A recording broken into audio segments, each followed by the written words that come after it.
Good morning, everyone. Thanks for being here. Thanks for having me. We've got a rich topic to discuss and probably the best panelists we could ask for, so thanks for being here, everyone. We've got Chris Brose of Anduril. Thanks for being here, Chris. Congresswoman Chrissy Houlihan from Pennsylvania. Nice to see you. Go Birds. Go Birds. And Liz Young-McNally of the Defense Innovation Unit. So we're talking about manufacturing for the future. And as you saw in the report card that we were able to see on the screen this morning, America has a D in manufacturing capacity and the industrial base. So the good news is you can kind of only go up from here. And it's hard to do worse than a D. I guess if you show up to class and you keep your eyes open, you get a D. So let's talk today about what the problems are and then get into how we might start to fix them. So to lay the groundwork here, I think we want to talk about the fact that our supply chains still largely run through China. That's changing, but not quickly enough. Critical minerals are all basically controlled by our adversaries. That's an issue. We don't iterate quickly enough on technology. Production is too slow. Weapon stockpiles will be wiped out in about a week with a conflict with China. So the list goes on. Chris, let's start with you and Anduril, because you guys are doing something really interesting. You opened a hyperscale manufacturing plant in Ohio, and I think you're estimating weapons will start rolling off next year from that plant. I want to hear from you how Anduril might be a playbook for other companies looking to build weapons for the DoD, hyperscale, manufacture themselves without the use of Chinese components. What can you sort of offer to the other companies out there about how you guys are doing this, and particularly to the other companies that don't have the same war chest that Anduril has?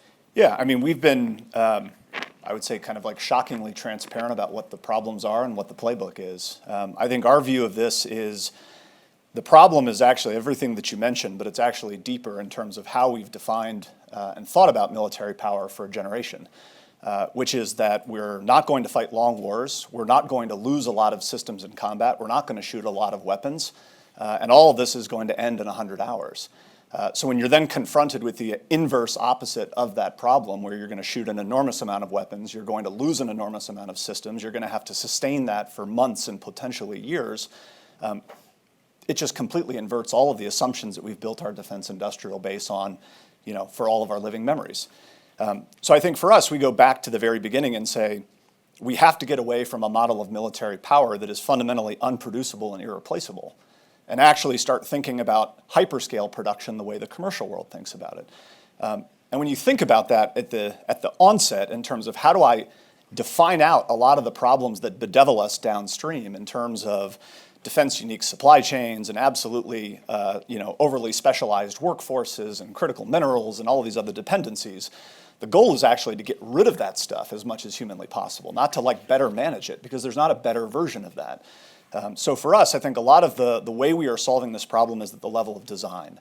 And design for simplicity, design for speed of manufacturing, design to leverage commercial supply chains as much as humanly possible, to eliminate critical minerals, to eliminate overly specialized workforce, so that you can tap into actually what is an incredibly robust kind of and vibrant manufacturing community in the United States.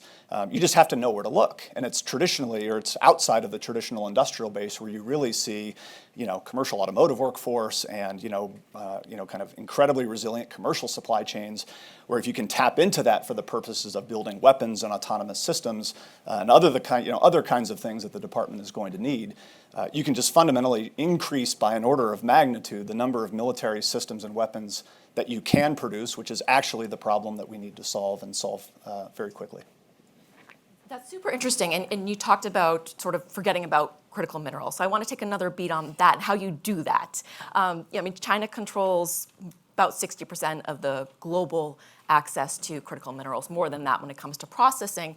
And I recently met a startup that just opened in Raleigh, North Carolina, to produce magnets completely divorced from China for the U.S. industrial base, which is a really cool idea. I think they're the only ones that's totally separate from China doing that. But it's it's a really small company. How do they scale? So can we talk a little bit about how, what you're talking about, Chris, just kind of working around that, working around the critical minerals challenge, finding alternatives, and then what do we do about scaling the companies that are trying to do what my friend in Raleigh, North Carolina is doing with magnets? Open to anyone. Yeah, I'm happy to start. I think totally agree in terms of the challenge and making sure we have the right rare earth minerals that go into these capabilities is as important as the actual products that we're making at the end as well. And listening to the last panel as well, I mean there's a lot more we have to do, and a lot of it I think is going to come down to different incentives, also thinking about things, the price, there's going to have to be broader efforts underway. Some of the things that are underway now or starting to be underway that we could look at for inspiration for scaling. Our sister innovation organization, the Office of Strategic Capital, I think is doing a lot of great work. And one of the things they're working on right now is all of the applications they got for their loan guarantee program. And Jason Rathje, the director, was telling me that a number of those applications are in critical mineral processing, as an example, and in advanced manufacturing. So that shows that there are companies like the one that your friend is doing in North Carolina out there, but they need more capital in terms to scale. So that's an example where, I think if we continue to expand what OSC is doing and its authorities, that would be one opportunity. OSC is also looking at more broadly, how do they incentivize this industry? Another area I would point to is in batteries, which is another area that we look at a lot.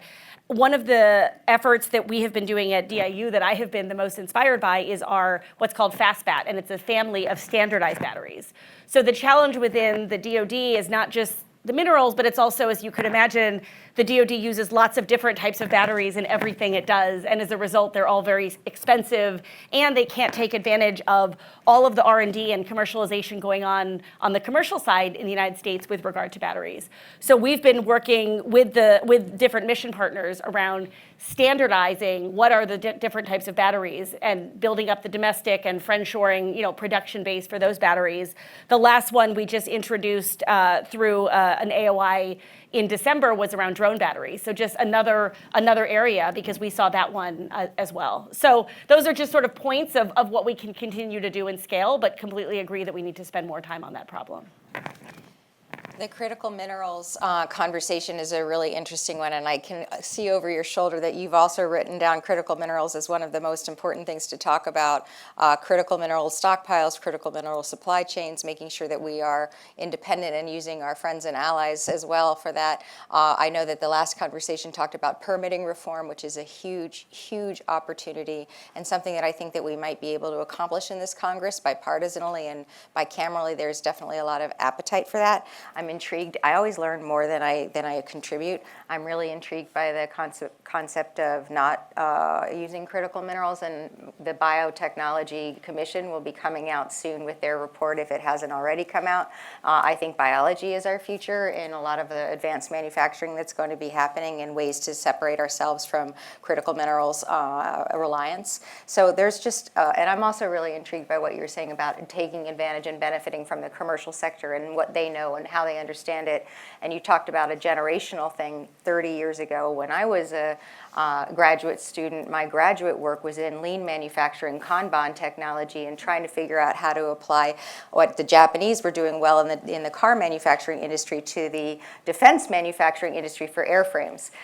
Fast forward 30 years now, and actually intriguingly, now people are talking about just-in-time being something of the past. How do we learn that we need to have some amount of inventory of one form or another in stockpiles to try to prevent the kind of stock outages that we're seeing and the shocks to our supply chains that we're seeing. So it's a very fluid environment. Innovation really, really matters, and speed to market really matters, and we have to figure out how to work all that together in a place like Congress, which doesn't do any of those things. Innovation and sorry, technology. good. Yeah, go. Apologies, I didn't mean to step on you.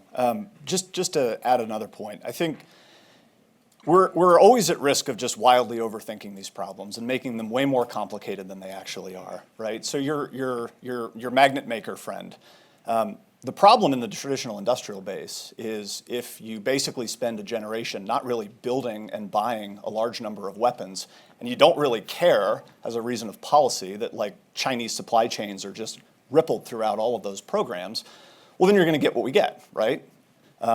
If, on the other hand, you turn it around and say, actually, now the government is going to create a massive demand signal for different types of programs, different types of weapons, they're going to look beyond the traditional industrial base for who can provide those capabilities. I would submit a crazy thing will happen in a capitalist society and investment will rush in, right? We are incredibly blessed in this country in terms of capital is not the problem. We have tons of capital that's looking for good things to do. I feel like there's not a month that goes by that some farmer somewhere in America drills a well and finds like the world's largest lithium deposit. So we have critical minerals. We just have to figure out how to align these amazing incentives or align the incentives to bring together the vast capability that we do have in this country in terms of people, manufacturing capability, critical minerals, supplies, capital, and the like, to solve these problems at scale, which fundamentally requires the government to do different things. Absolutely. And to echo what Tara from Govini said earlier, there's really no excuse anymore. We have tools that are really show in new ways the full scale of the supply chains and where you're sourcing from and all the entanglements there. So it's just the work that needs to be done. Congresswoman, I wanted to turn to you to talk a little bit about chips. Of course, the CHIPS Act has, brings a lot of promise to the domestic semiconductor industry. And my colleagues at the Journal this week reported TSMC's plans to invest $100 billion in the U.S. You represent and know very well some of the maybe lesser known semiconductor industry companies in Pennsylvania. Mm-hmm. So I wanted to hear from you a little bit about the promise of the CHIPS Act for these companies, these chip companies in Pennsylvania, and also concerns that you might have about the Trump administration potentially unraveling some of the legislation and its effectiveness, which has started to take place a little bit. Yeah, I'm really, really concerned about the rhetoric coming out of the Trump administration regarding the CHIPS Act, bipartisan CHIPS Act. I really think that the investment is appropriate, the opportunity is ripe, and I worry that the signals coming from the White House will suppress the investments that are happening at every level, the small and large levels. I kind of keep going back to biology because I'm really intrigued by it as being sort of the next frontier of this. I think if we can't figure out how to do something like the CHIPS Act, we will miss the next opportunity, and I believe the next opportunity is going to be in biology and biological technologies. And so I really do worry. I frankly worry when we're talking about critical minerals as well, where we're signaling to our allies, to our peers, to our friends that we are hostile to relationships with them. And in the case of Canada or Australia that has an abundance of critical minerals, the fact that we are being pretty provocative and pretty difficult, I don't know why I would be incentivized as another nation to necessarily bend over backwards to do business with us and have relationships with us on things like processing, things like mining. Because to be honest, even though some farmer finds a lithium field, that's still going to take 20 years, for us to be able to figure out, and then probably another 10 to be able to pull anything out of the ground. And so we really need to be able to rely on our friends and allies. And what are you hearing from the chip makers in Pennsylvania you talk to? Yeah, anxiety, I think Common is feeling, a it common seems these feeling days. in the world right now. But yeah, kind of a concern of what are the words coming out of the White House and what are their implications to people like them and businesses like theirs. There isn't a whole lot of chips manufacturing that are located in one place and aren't global entities. Even the manufacturers and chips organizations in my district, in my community, are global entities. They just happen to be in the 6th Congressional District for some aspects of their businesses. So I think that it has real implications and repercussions around the country and also around the world. I hope that I see my colleagues defend the work that we did on this important piece of legislation and the way that we're seeing some pushback on things like IRA. Those things also are seeing some of my Republican colleagues bravely say, no, this is actually quite good for my community, and this is bringing good business to my community. I hope that I'll see the same thing coming on the CHIPS Act as well. Let's take a beat on Ukraine. Ukraine, of course, has mastered production at high volume in very short order by the necessity to live to see another day. And I want to sort of ask, maybe this is for Chris and Liz, or whoever wants to chime in, what are the lessons we learned from Ukraine in terms of manufacturing that we can sort of copy-paste to the United States? There are some things we can't. Ukraine still relies heavily on Chinese components that won't work here. But they also have managed to produce, for instance, drones at volumes that we don't see anywhere else outside of China. What can we learn and what can we start to do today that we've learned from Ukraine? Please. Yeah, no, I fully agree. We have to be capturing all the lessons we can, just within our organization alone. We have an embed at SAG-U, another embed in UCOM, and are constantly in conversation and trying to learn. I mean, I think if nothing else, Ukraine has taught all of us the embrace of the commercial sector, quite frankly, and the embrace of technology and how it is completely changing warfare, and that is no different in terms of how we're manufacturing everything. I feel like there's a number of lessons we have to draw, and then I'll close with the biggest one, but it's already been talked about today, just in terms of how we have to decrease the production cycles, and where we are and how quickly that is happening. I think also the demand signal, to what Chris was saying before, when you actually say you're going to start buying a lot more things, and you start buying a lot more things and you need them in a much quicker time frame than 2 years or 5 years, amazing things will just happen. So you just have to let the commercial sector do, what the commercial sector can do once the government gives that notice. I was in Europe a month ago, and I thought it was also interesting, not just talking to folks from Ukraine, but also talking to folks from Estonia, Croatia, et cetera. The same conversations we're having, quite frankly, about building domestic supply chains versus where do you rely on allies. So I think that's an interesting one. But the most important one, I think, is the urgency, right? I served in the military during the Iraq War. I remember the urgency with which the military can change. And going back to the scorecard up front, how do we learn that lesson from Ukraine and bring that same urgency that Ukraine has taken to evolving what they're doing? And how do we apply that right now so that we don't have to apply it if and when, God forbid, we're in the same situation that they are? Thanks. Anyone else a beat on Ukraine? Totally foot stomp the question of urgency, right? It turns out that you can actually produce a lot of things you need when your government has an existential urgency for them, and sends that demand signal. I think the other key lesson, which doesn't get focused on enough, is that Ukraine isn't gold plating their requirements, right? They're building things that are good enough to solve the problems that they're facing. Yeah. And I think that is a key lesson that we could internalize, right? Don't use an exquisite material if you don't need it. Don't go through an elaborate process if you can avoid it. What are the kinds of systems that we could be building much faster at much greater scales if we weren't overthinking and making way more exquisite, how we're defining military power? And the final thing, and I think this is where we shouldn't over-index on Ukraine, is Ukraine is building things for their unique purposes, right? They're fighting an incredibly tactical fight. Long range in Ukraine is not how I think Admiral Paparo would define long range in the Indo-Pacific. So we shouldn't think that we're just going to kind of lift and shift everything that the Ukrainians are building and all of a sudden we're going to have like deterrence in a box in Indo-Pacific.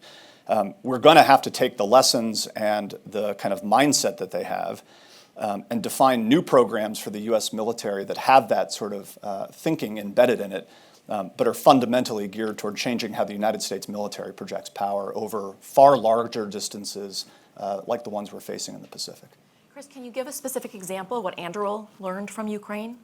Electronic warfare, for instance, or manufacturing? Sure. I think the key thing that we've learned is just, whatever you think you have that's good today is not going to be good tomorrow or in a week or in a month. So it's less about, who has a great piece of technology. It's more about, is the team capable of adapting and learning and iterating and fielding and sort of drawing those lessons and driving it back into the production cycle and just keeping the velocity of fielding high. Because that is actually the problem we're going to face, in, God forbid, the types of conflicts that the DoD is preparing for. It's not like we're going to have things out of the box that work and then they work forever. You're going to have to then change things dynamically in flight, and if you don't have a team that is capable of working that way, you're just going to be left behind. And I will leave time for you all to ask your questions, but we'll try to get one or two more in. So let's talk about policy for a moment. And I invite you to be impolite. Everyone likes to be polite on panels, but let's remember we're getting a D in this area, so maybe there's not time to be polite. Policies. What policies do we have, regardless of administration, that have helped and that have set us back in manufacturing for current national security threats? We've already talked about the CHIPS Act, Congresswoman. You mentioned Office of Strategic Capital, Liz. I think you are a lot nicer about it than a lot of other people will be. And now we have a reality of new tariffs to consider that will affect producers building all sorts of things that are essential for national security. What's helped and what has set us back? And what would you call for if you could pass legislation tomorrow? Let's start with you, Congresswoman. I don't know if it's necessarily policy, but here are some ideas. Continuing resolutions, duh, like that's stupid. Like it's super stupid, and actually having a functioning government that can fund itself regularly and has more than 1 year funding for certain projects and programs, I think is important. When I was serving in the Air Force, my job was up at Hanscom Air Force Base, and it's something called Advanced Plans and Programs. And so it was in acquisition and doing strategic ballistic defense, stuff, comms. And it was literally, our mission was to design things that in 20 years would be in the field. And again, fast forward 30-something years later, I still think that's how our procurement and acquisition system works. To your point about exquisite requirements and ridiculous, Byzantine processes, I know that the chairman and the ranking member of HASC, that's going to be their focus. And again, I don't know that it necessarily takes laws or policies, to change to make us more agile. But what you're seeing with Ukraine is those guys are MacGyvers. Like those guys are pretzeling themselves into all kinds of stuff to innovate and to move quick. And we need to be better at that. My kind of pace of the job that I used to do cannot still be there, and I'm afraid that it still is in the form that it is. Who else? Nothing? Not going to comment on policy. No, I mean, I think that there are pockets of where the department is moving faster and where we're pathfinding different ways to do things. And I'm hopeful that we're going to scale more of those so that we can do that writ large, whether it's agile funding or just different processes like the ATO process where we're able to go from idea to at least a prototype contract in 5 months. Like there are examples of that, and then how do we lift those up and do much more of those? The other thing I would just foot stomp, again going back to what Chris said, there's really no substitute for buying a lot of something. If I look at something like drones with Blue UAS, where we did there was a decision to really think about not having things made fully in China and the different rules there. And so that has worked to some degree, but the fact is we're still not buying a lot of them. And so we have seen, the growth of various UAS companies here in the US, which is amazing. And we have the processes to certify them and all of that. But at the end of the day, if we don't just start buying lots more of them, they're not going to be able to scale. So just we have to do that too, and make sure that for the critical technologies, the critical things that we know we need to be doing here, how ultimately is there money set aside for that? And it's not just volume of drones that are not being bought, but I know some of the programs that are out there, testing some of these drone startups. They're talking about fielding them in 2033, 2035. It's okay, you see if that startup is still around in 2033. Right. So that's the problem as well. Chris, did you have a point? Yeah. At the risk of being impolite, Please. I guess I'd challenge the premise of the question a little bit, and I'm prepared to be challenged on this take.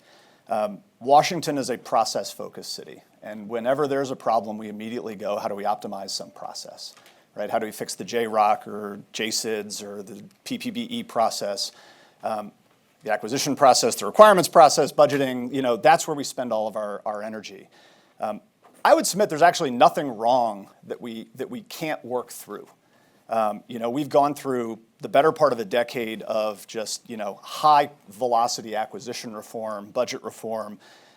We've spent more money on defense. We've watched billions of dollars from private industry, private capital, venture, come into defense. New companies have been created. I would submit, actually, we have everything that we need. We have policy, we have acquisition policy, we have money, we have technology, we have people. The fundamental problem is, what do we want to do with it? And I think that's the thing that actually scares people. Because you turn it back around and say, the scarier thought is you actually have everything that you need to be successful, so what do you want to do? Where are the new programs, right? I mean, Anduril, it's no secret. I mean, we're competing or we're performing on the Air Force's Collaborative Combat Aircraft program. That program didn't exist in three years ago. In 3 years, they built a requirement in flight. They realigned $5 to $6 billion in the budget. They held a acquisition competition. They picked 2 performers to deliver the capability, and they won bipartisan congressional support for doing it. There's 25 programs like that could be created across the Department of Defense today. And the sum total of what it would cost to do it is a rounding error in the broader DoD budget. So I would say the actual challenge is, what do people want to build? And I think that's the thing that scares people, because they would rather focus on what policy or process thing is standing in my way, rather than, oh, actually, I can do everything that I need, and I can navigate my way through it. And now it's actually entirely on me in terms of what I want to do as a service secretary, Secretary of Defense, member of Congress, member of industry. I think that's the challenge confronting us, is actually whether we can do all the things that we say we want to do, because we have nothing but ability to do it. Is that a cultural thing? I think that the challenge for a long time is that we have done things a certain way for so long that we've not had to think about doing things differently. And we have yet to actually internalize that we are living in a period of disruption, geopolitically, technologically, industrially, et cetera. So when it turns out you have to go look for the disruptive ideas, they often are hard to find. And I think the challenge of the department is that it is so hierarchical that you find people who have the authority but don't actually understand the ways in which they could use it, or are getting information in a timely way to use those authorities to good purpose. And you have plenty of incredibly well-meaning people in the bureaucracy who absolutely know what the score is and what the problem is, but they don't have the authority to do it. So how do you actually put people into those positions who have the authority, who have a mandate, and actually have a vision? And that's what I would submit Secretary Kendall got so right, is he had ideas, and then he knew how to make the process do what he wanted to enact the ideas that he had. We need a lot more of that, or we're just going to be here in 5 years talking about the same problems. So I'll close with one question before handing it over to the audience. And thanks, Chris, for the pushback. I think we're still talking generally about the same thing. Liz, I wanted to ask you about the status of the Blue Manufacturing Program at DIU. If you could kind of let us know, what are the technologies that you've discovered through that? What seems to be working in the private sector? We not only can build differently than we did in the past, but we should. Yeah. And in addition to 3D printing, what else are you seeing out there? And then I want to ask Chris sort of a similar question, but let's hear from you about what you're seeing. Yeah, thanks. So Blue Manufacturing was something that we introduced last summer, and in the coming days and weeks, we're going to be launching one of our first flagship initiatives out of it, which is a marketplace, which I'm happy to talk a little bit about. But the broad premise of it, apropos to the panel today, is how can we at DIU, who's helped over the last 10 years to bring different commercial technologies into the department, take that same lens to manufacturing? And you have defense tech companies that are building, and in particular the prototypes, but are not yet ready and don't have the means to scale. We're seeing all of these different technologies out there, 3D printing, high rate production, lots of different types of automation out there as well. And some of those are already in the defense world. And then there's the renaissance going on in the commercial sector more broadly in terms of how to scale and produce, and how do we connect those different pieces together? Some companies will be fortunate to be where Anduril is and be able to go the way of Anduril or what Saronic Electronic just announced as well with the Port Alpha that they're going to build that manufacturing themselves. But I would submit in talking to companies, not everyone is going to have the means to do that, and certainly not to do that right away. And they don't necessarily need to. How do we also enable it so that companies can focus on the technology and then think about someone else or others to focus on the production, which will also allow us to scale it even more should we have to in a different situation. So the idea of the marketplace is that manufacturing companies will be able to apply, and that we will then certify them. We'll look at things like adverse capital, cybersecurity, et cetera, and then they will be there, and there'll be a matching function so that defense technology companies will be better able to find them and hopefully find different ways that they'll be able to scale their manufacturing. And that will be one more sort of valley of death that we're able to help bridge by being that marketplace and enabling that to happen. There's other enablers out there as well. I often find that it's not necessarily a correlation between the TRL of the product and the manufacturing sophistication. A lot of it depends on, if you grew up at Anduril or SpaceX, you come in with, you see companies and founders that come in with one vision. But other companies are further along and they haven't thought through that. And so how are we also helping companies to think about that MRL enablement as well as part of that? So we'll be launching more in the coming weeks, but we're hopeful that this will be one more piece. We're going to iterate as we go. This is not sort of a fully fleshed out thing either, but to the spirit of the conversation we've had today, we just need to get going. That's great, thank you. And just referring back to the report card that we saw this morning, there's a critique in there that the DoD has done basically next to nothing to adopt additive manufacturing, despite startups, primes leading into it.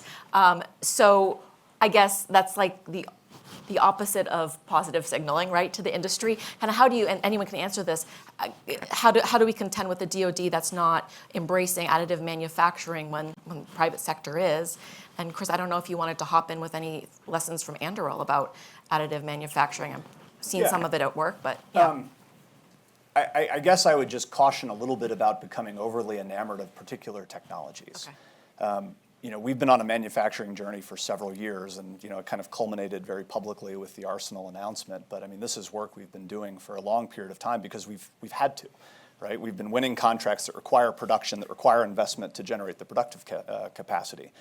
And I think one of the major lessons that we've taken is, there are absolutely phenomenal technologies out there at our disposal to eliminate processes or make things cheaper, simpler.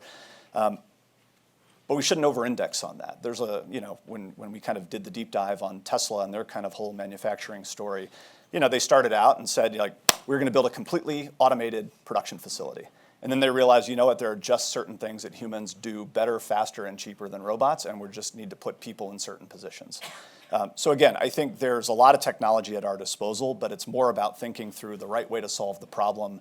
And again, optimizing for speed, for simplicity, for low cost, and in many cases, that's actually you're better off relying on people than some amazing whiz-bang technology that may work really great for building your first 2 prototypes, but it never is going to scale to build your 1,000th or 10,000th article. That's a great reality check. Thank you. We've got time for a couple of questions. If I could ask you to wait for the mic and identify yourself and your affiliation. Anybody? Gentleman in the back row? Yeah, Chad Williamson. I'm at the Reagan School of Public Policy. And I'm just, one theme that I think has happened in all 3 panels is this need for new thinking and new mindset. And I just wonder how we're training not only institutions but individuals on how to think that way. Because if we're not thinking that way, we can come with all sorts of ideas. But if we don't know what the innovator's DNA is, or we don't know growth mindset, where are we headed just from an individual capacity but also from an institutional capacity? That's why I asked the question about culture, and that's why I am also concerned, because this afternoon I think I'm having a roundtable or a panel on the military personnel subcommittee on recruiting, and I think that we're stuck in a weird place where we have a vision of what our warrior looks like, literal vision of a guy who's 6'5", who can lift mountains, and I'm not sure that's exactly who we always need in those places where we're hiring on the defense side, and inevitably some of those folks end up on the production and manufacturing side in industry. And so I think we need people who think differently, you know, who have different skill sets. And I think, at least in the military, we need to question what it is that we think we're looking to recruit, especially as technology becomes increasingly more and more part of our conversation. So those are the kinds of questions I plan to ask in today's, you know, recruiting meeting. And I hope that we can be more thoughtful about the way we visualize our warfighting men and women. And I emphasize women.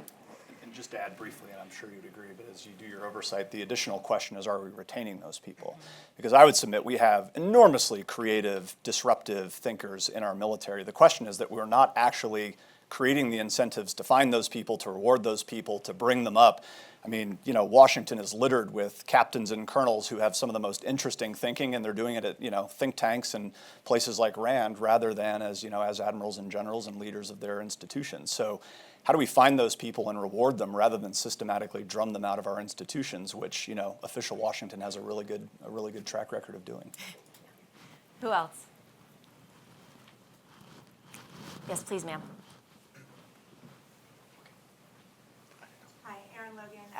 Former Deputy Assistant Secretary of Defense. Wondering, as you're thinking about this, I feel like there's a real discrepancy between these innovative, largely unmanned, different types of systems and what's required when you think about putting humans in that loop and where they're going to be, where at the end of the day, to take territory, you have to roll over human beings, you have to stop them, you know, in one way or another. And we have an incredible testing apparatus that requires us to make sure those human beings are safe in that technology. And I think that's a place where most of us don't want to compromise, but at the same time, it really does slow us down. We don't have the same testing infrastructure. We don't always have the ability to design and manufacture things to protect the human while also innovating as quickly as we want. And so just wondering how we're thinking about that as sort of a critical choke point in some ways of how modern warfare will be put. Chris? Yep, happy to. I couldn't agree more. I think we have built a testing and evaluation enterprise designed around certain types of military systems. They're big, they're manned, they're industrial, they take a long time to build it, you know, so you're going to take a long time to test them and sort of iron out every edge case because it has to be perfect because you're not going to build many of them and you're going to keep them in inventory for 40 years. I think we need basically the exact opposite in terms of like a testing regime for these types of unmanned systems where, you know, the risk to our personnel is going to be lower because they're going to be unmanned, they're going to be autonomous. The development cycle is going to be faster, so you're literally just creating drag.